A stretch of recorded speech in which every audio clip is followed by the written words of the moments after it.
لا إله إلا الله محمد رسول الله لا إله إلا الله محمد رسول الله لا إله إلا الله محمد رسول الله. آئیے اب حوروں کے ضمن میں قاصرات الطرف کا مطلب سمجھتے ہیں. اللہ تعالیٰ نے حوروں کی تعریف میں 3 جگہ قاصرات الطرف ذکر فرمایا ہے. ایک سورہ رحمان کی آیہ نمبر 56 میں، ایک سورہ صافات کی آیہ نمبر 48 میں، اور ایک سورہ صاد کی آیہ نمبر 52. تمام مفسرین اس بات پر متفق ہیں کہ اس کا معنی یہ ہے کہ وہ عورت اپنی نگاہیں اپنے ہی خاوندوں پر جمائے رکھیں گی اور کسی غیر کی طرف نظر اٹھا کے نہیں دیکھے گی، تو وہ شرم و حیا والی عورتیں ہوں گی. قاصرات الطرف. حسن بصری کہتے ہیں کہ وہ عورت اپنی نگاہیں اپنے خاوندوں پر ہی جمائے رکھے گی، ان سے کسی کی جانب نگاہ نہ پھیرے گی. اللہ تعالی کی قسم، نہ تو وہ اپنی زینت کو کسی دوسرے کے سامنے ظاہر کرنے والی ہوں گی اور نہ کسی کو جھانکنے والی ہوں گی. اللہ اکبر. یعنی پاک باز عورت کے متعلق جو بات آتی ہے، شرم و حیا والی عورت کے متعلق، وہ جھانک تانک نہیں کرتی. جھانک تانک کرنا کوئی اچھی بات نہیں ہوتی. اور اسی طرح اپنی نظروں کو سمیٹ کے رکھنا یہ اچھی بات ہوتی ہے. اپنی نظروں کو وہاں مرکوز رکھنا جہاں وہ مرکوز رہیں، اور جو اچھی جگہ ہو، جو جائز جگہ ہو، یہی اچھی عورت ہوتی ہے. اسی طرح مرد کے لیے بھی یہ حکم ہے، دنیا میں بھی یہ حکم ہے کہ تم اپنی نگاہوں کو ادھر ادھر نہ بھٹکنے دو. یہ نگاہ جو ہے یہ پہلی چیز ہوتی ہے جو دل میں داخل ہو کر پھر فتنہ پیدا کرتی، پھر انسان اس طرف رجحان کرتا. تو نگاہوں کی حفاظت عورت اور مرد دونوں پر لازم ہے. یہ صرف عورت کا خاصہ نہیں کہ بھئی تم تو اپنی نگاہیں نیچے رکھو، تم تو اپنی نگاہیں بند کرو، اور مرد صاحب جہاں مرضی چاہے نگاہیں لگاتے رہے. نہیں، دونوں کے لیے یہی حکم ہے کہ اپنی نگاہوں کو سنبھال کے رکھو. حضرت مجاہد رحمت اللہ علیہ قاصرات الطرف کی تفسیر میں نقل کرتے ہیں کہ وہ اپنی آنکھوں کو اور اپنے دلوں کو اور اپنے آپ کو اپنے خاوندوں تک ہی محدود رکھیں گے، کسی دوسرے کی جانب میلان نہیں کریں گے.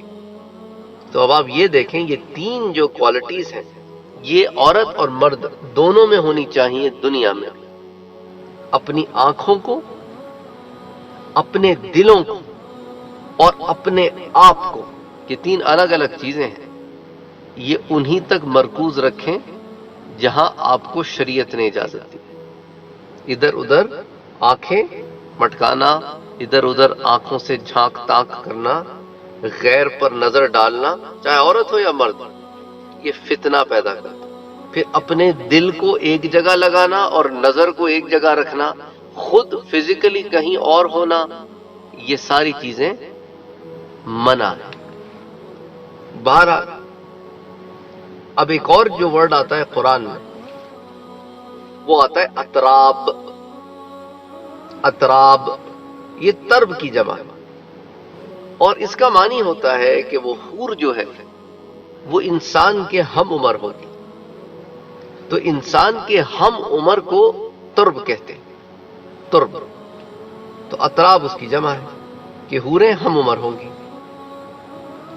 ابو عبیدہ اور ابو اسحاق کہتے ہیں کہ وہ ہم سر اور ہم عمر ہوگی.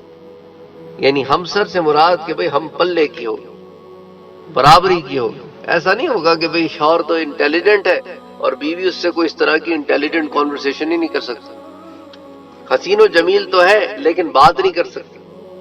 ہم سر بھی ہوگی، ہم پلہ بھی ہوگی، ہم عمر بھی ہوگی، تو اس کے ساتھ جو رفاقت ہوگی اس میں مزہ آئے گا. اور کمال کی بات یہ ہوگی کہ ساری کی ساری حوریں ایسی ہوں گی. سبحان اللہ.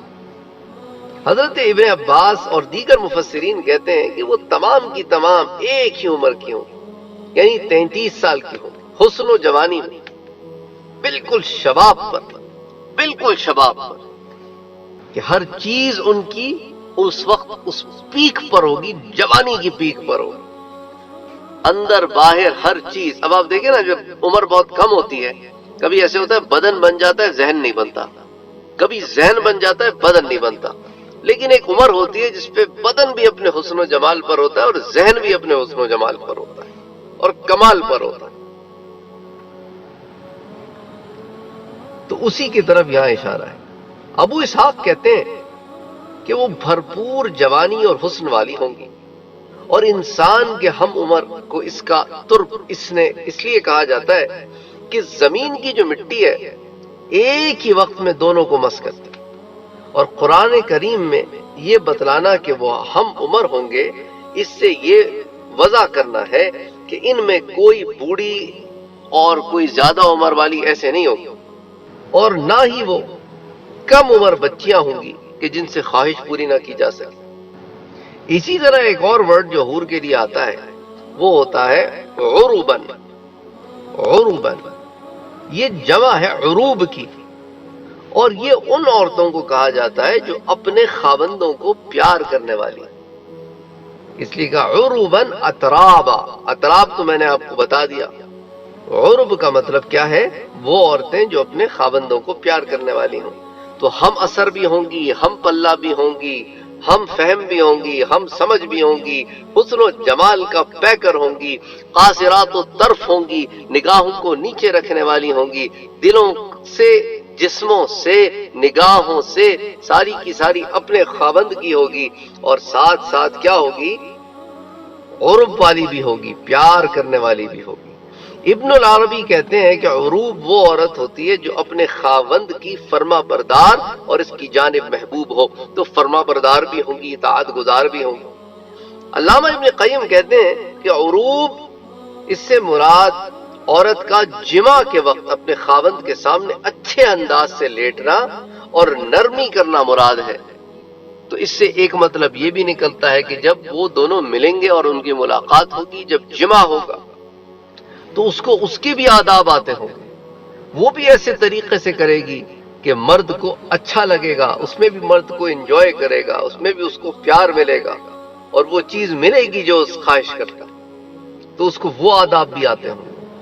مبرد رحمت اللہ علیہ کہتے ہیں کہ عروب وہ عورت ہوتی ہے جو اپنے خاوند پر عاشق ہو۔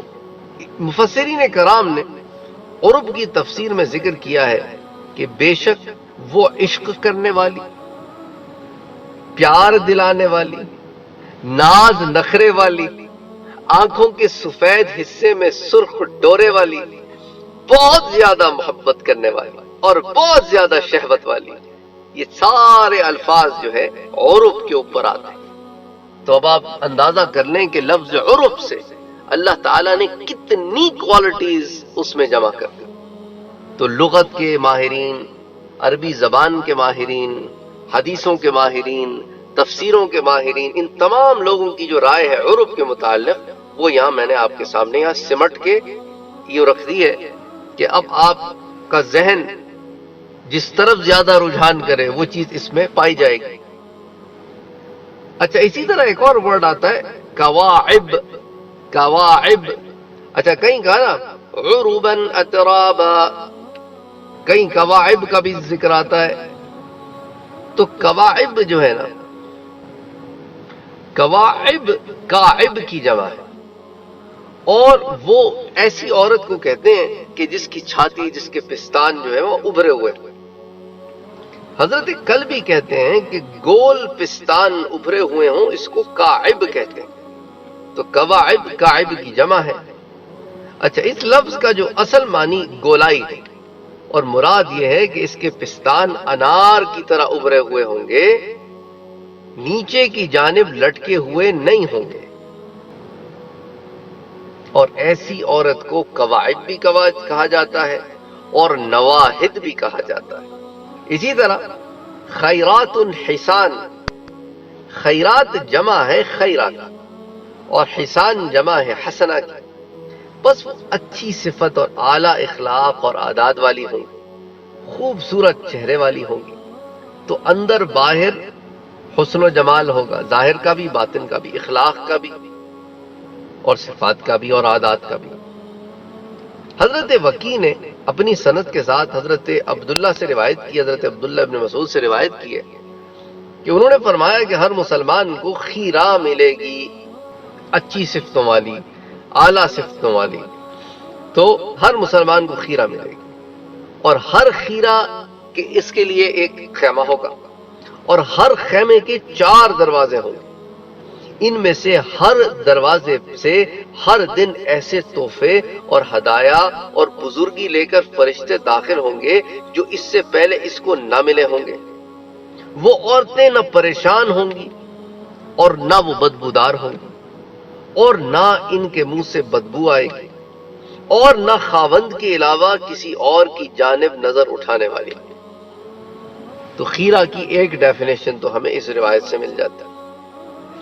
تو بہرحال ان تمام الفاظ کو ایک ایک کر کے اگر آپ دیکھیں تو ایک ایک لفظ میں اللہ سبحانہ و تعالی نے حوروں کے انداز، ان کا ظاہر، ان کا باطن، ہر چیز کھول کھول کر بیان کی ہے، ان کی ادائیں، ان کا مردوں کے لیے ہونا، ان کی نگاہوں کا پست ہونا، یہ حوروں کے حسن پر ایک بڑی جامع روایت ہے۔ اس کو امام طبرانی لے کر آتے ہیں، اس کی راویہ ام المومنین حضرت ام سلمہ رضی اللہ تعالی عنہا فرماتی ہیں کہ میں نے عرض کیا کہ یا رسول اللہ صلی اللہ علیہ وآلہ وسلم، اللہ تعالیٰ کی ارشاد حور عین کے متعلق مجھے کچھ بتا دیں۔ تو آپ نے ارشاد فرمایا کہ حور کا معنی موٹی آنکھوں والی، دلچسپ سیاہ اور سفید آنکھوں والی، گدھ کے پروں کی طرح۔ میں نے عرض کیا کہ یا رسول اللہ، مجھے ارشاد خداوندی کہ انہم لؤلؤ مکنون کے بارے میں وضاحت کرتے ہیں، تو آپ نے فرمایا کہ ان کی صفائی اس موتی کی طرح ہوگی جو سیپی میں ہو اور اس کو کسی نے ہاتھ سے نہ چھوا ہو۔ میں نے عرض کیا کہ مجھے ارشاد خداوندی فیہن خیرات حسان اس کے بارے میں بتا دیں، تو آپ نے فرمایا کہ خیرات کا مطلب یہ ہے کہ وہ اخلاق کے لحاظ سے اعلیٰ، اور حسان کا معنی یہ ہے کہ وہ چہرے کے لحاظ سے خوبصورت ہوں گی۔ ام سلمہ فرماتی ہیں پھر میں نے پوچھا اللہ کے رسول، مجھے کأنہم بیض مکنون اس کی بھی تفسیر بتلا دیں، تو حضور نے فرمایا کہ ان کی باریکی ایسی ہوگی جیسے انڈوں کے اندر اس جھلی کی باریکی آپ دیکھتی ہیں کہ جو چھلکے کے قریب ہو۔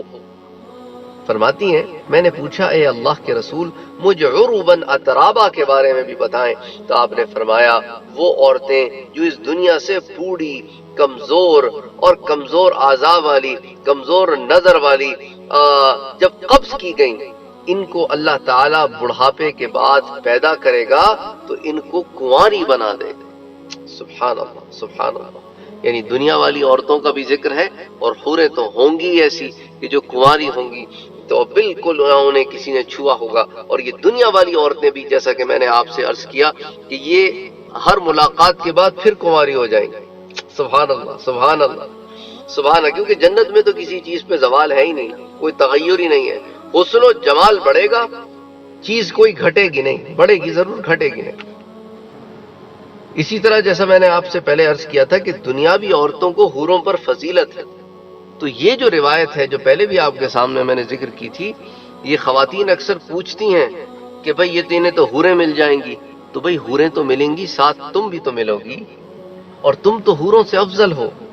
حضرت ام سلمہ کی جو روایت میں نے آپ سے بیان کی تھی کہ انہوں نے حضور سے دریافت کیا تھا کہ دنیا کی عورتیں افضل ہیں یا حور عین، حور عین سے ڈائریکٹ انہوں نے حور عین سے مقابل کیا کہ بھئی یہاں کی عورتیں اچھی ہیں یا حور عین اچھی ہیں، تو حضور نے فرمایا کہ بھئی حور عین سے دنیا کی عورتیں اس طرح افضل ہیں کہ جس طرح ظاہر کا ریشم اندر کے کپڑے سے افضل ہوتا ہے۔ تو فرماتی ہیں کہ میں نے حضور سے اس کی وجہ پوچھی، تو آپ نے فرمایا کہ ان کی نمازوں کی وجہ سے، ان کے روزوں کی وجہ سے اور ان کا اللہ تعالیٰ کی عبادت کرنے کی وجہ سے اللہ ان کے چہروں کو نور اور جسموں کو ریشم کا لباس پہنائے گا۔ ان کے جسم حیران کر دینے والے ہوں گے، گورے رنگ والی ہوں گی، سبز لباس والی ہوں گی، پیلے زیورات والی ہوں گی، خوشبو انگیٹھیاں موتی کی طرح ہوں گی، یعنی کہ ان کے بدن سے ایسے خوشبوؤں کی بالکل خوشبوؤں کا معطر ہوگا ان کا بدن خوشبوؤں سے، اور ان کی کنگیاں جو ہیں وہ سونے کی ہوں گی، اور وہ ساتھ یہ کہہ رہی ہوں گی کہ ہم ہمیشہ رہنے والیاں ہیں، کبھی نہیں مریں گی۔ نحن الخالدات فلا نموت ونحن النعمات فلا تبئس ابدا، اور ہم ناز نخرے والیاں ہیں، کبھی بدحالی کا شکار نہ ہوں گی، اور ہم ٹھہرنے والیاں ہیں، کبھی کسی جگہ کوچ کر کے نہ جائیں گی، اور ہم راضی ہونے والیاں ہیں، کبھی ناراض نہیں ہوں گی۔ سعادت ہے اس شخص کے لیے جس کے لیے ہم ہیں اور وہ ہمارے لیے ہے۔ طوبی لمن کان لہ وکان لنا۔ حضرت حبان بن ابی حبلہ رحمۃ اللہ علیہ کہتے ہیں کہ دنیا کی عورتیں جب جنت میں داخل ہوں گی تو ان کو دنیا میں نیک اعمال کرنے کی وجہ سے حوروں پر فضیلت عطا فرمائی جائے گی، تو درجے میں بھی اور حسن میں بھی۔ امام قرطبی کہتے ہیں کہ یہ بات حضور صلی اللہ علیہ وآلہ وسلم سے مرفوعاً روایت کی گئی ہے کہ آپ نے ارشاد فرمایا کہ دنیاوی عورتیں حوروں سے 70,000 گنا افضل ہوں گی، یعنی کہ 70,000 گنا سے مراد کیا ہے کہ infinitely more prettier and more beautiful, more attractive, far better than حور۔ یہ تذکرۃ القرطبی کی جلد نمبر 2 صفحہ نمبر 774 کے اوپر یہ روایت آتی ہے، یہ قول آتا ہے۔ تو بہرحال انشاءاللہ تعالی پھر اگلے درس میں کچھ اور تفصیلات آپ کے سامنے رکھیں گے۔ وما علینا الا البلاغ۔